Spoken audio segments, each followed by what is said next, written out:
Hello everyone. So in this video, I want to quickly show you with you guys that I just bought a Sony 70-200 f2.8 G Master lens, and I think this is probably one of my favorite Sony lens of all time because it's extremely useful at all different kinds of events.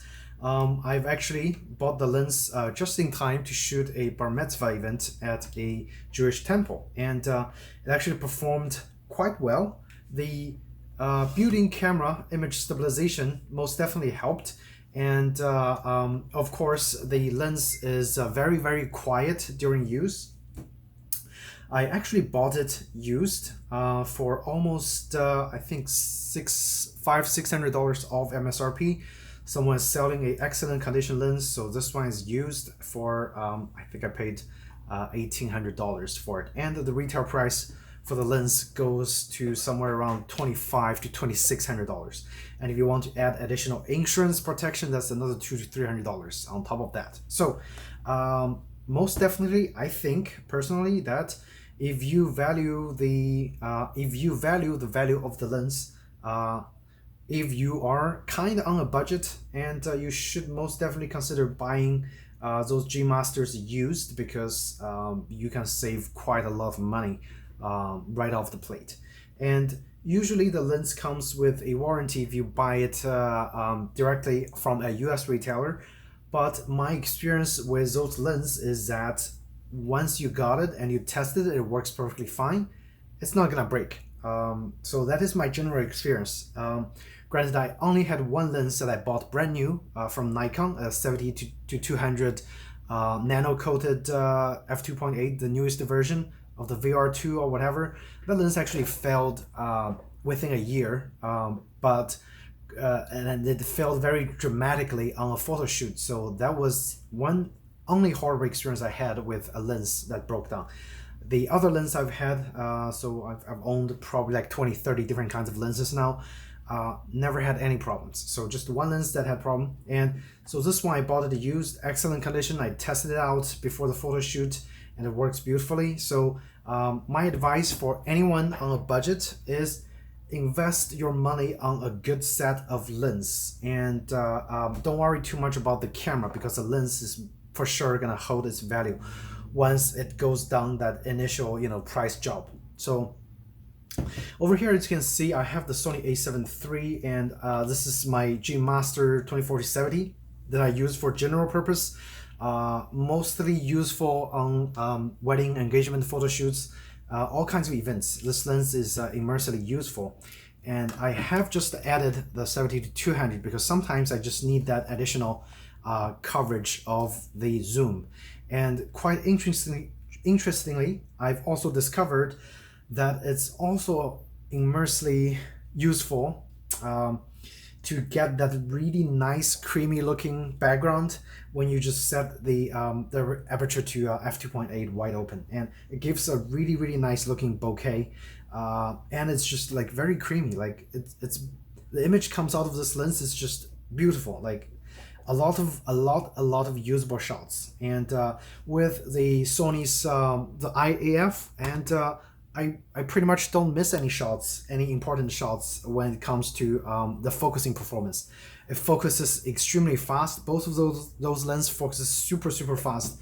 So I used to have a whole bunch of Sigma f1.4s. Those lens, the aperture is beautiful, but the focusing is absolutely horrendous. Those lenses never miss a focus. So it always gets the job done, ensures the client is happy, ensures I get paid, to be able to do more work. And so in terms from a professional point of view, if you're actually using the lens to make a living, I would highly suggest if you're using Sony camera, stick with the Sony lens. Don't count on Sigma lens.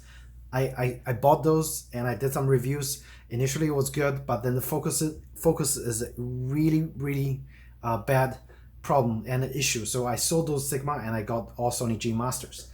Have been super happy ever since. Haven't failed on any of the events that I covered.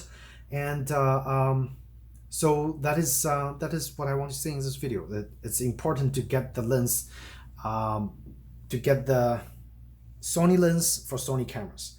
Now I don't really have much trust on those off-brand lenses anymore because of the AF performance. That's one main issue I have with the Sigma, the Art.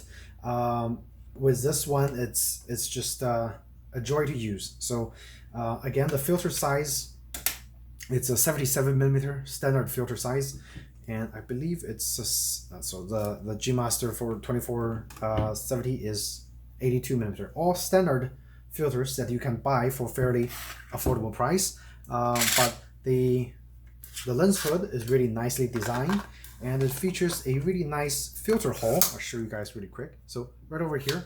So if you have a polarizer, you can just open this little hole, turn your polarizer, and then just close it. Super easy, super quick to use, and it's a locking lens hood. So, and also the focusing, buttery smooth, okay, and it's very quiet as well. So if you're using it for video, it should work decently well. Granted, you don't mount your microphone directly on your camera, you shouldn't be able to hear any of the function of the lens when it's zooming or it's focusing. Okay, it's really smooth. All right, and in terms of the buttons, you have 1, 2, 3 of those customizable buttons in the middle of the lens.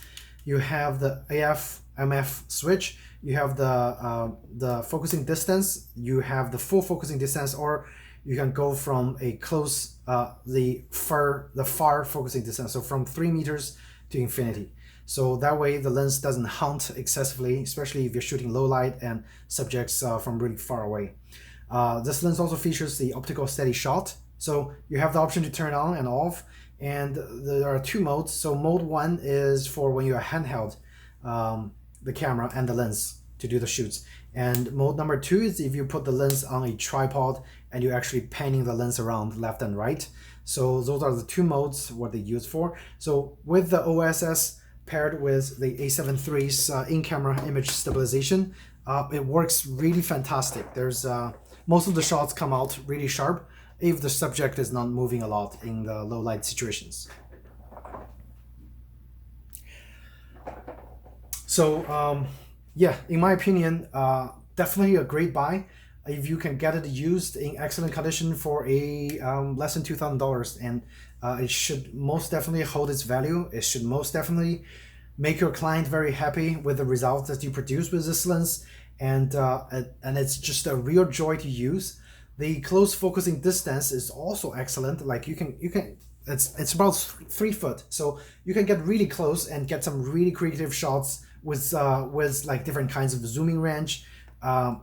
Again, this lens is a must-have. Like if you have the budget and you have your the medium range covered with a zoom or with a prime lens, you should most definitely get the 70-200. It's a no-brainer. Everybody must have this lens. Okay, that is just my opinion from a working professional. And also great for taking pictures of the stray cats that we feed outside in our backyard, and also our cats in the house. So great for animal shots as well. Great for kids sports, maybe if you have kids, that kind of thing. So again, thank you so much for watching, and hope you guys found this video kind of informational and helpful. So if you did, please do hit the like button and subscribe, and I should have more similar contents coming out for you guys. Okay, thank you so much and take care.